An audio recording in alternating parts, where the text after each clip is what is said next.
Mayor चुनाव से एक दिन पहले शिवसेना ने बृहन्मुंबई मुंबई नगर निगम में राष्ट्रवादी कांग्रेस पार्टी के दोनों गुटों के साथ मिलकर एक गठबंधन बनाया है।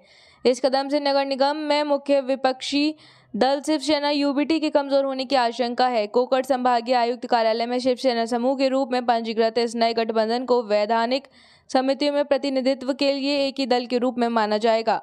इससे प्रमुख नगर समितियों में यूबीटी शिवसेना की हिस्सेदारी कम होने की संभावना है, जबकि एनसीपी गुटों का प्रतिनिधित्व बढ़ेगा।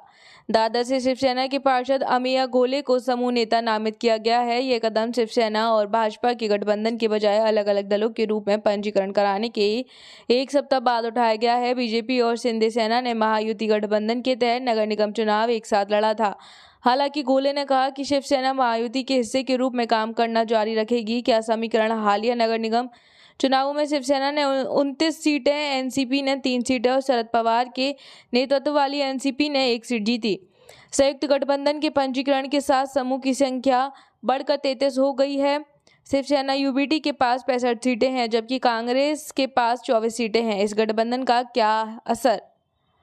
गोले ने कहा कि एनसीपी के दोनों गुटों के पार्षदों ने सदन में शिवसेना को अपना समर्थन दिया है, इसलिए हमने खुद को एक एकल दल के रूप में पंजीकृत किया है।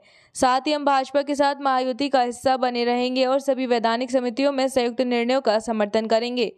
इस घटनाक्रम से वैधानिक समितियों की संरचना पर सीधा असर पड़ने की उम्मीद है, जहां सीटों का आवंटन पार्टी की ताकत के अनुपात में होता है। जब पार्टियां एक ही गुट के रूप में पंजीकृत होती हैं तो आवंटन के लिए उन्हें एक यूनिट के रूप में माना जाता है। गुट के गठन से पहले 26 सदस्यीय स्थायी और सुधार समितियों की संरचना भाजपा के 10, शिवसेना के 3, शिवसेना यूबीटी के 8, कांग्रेस के 3 और एआईएमआईएम के 1 सदस्य की थी।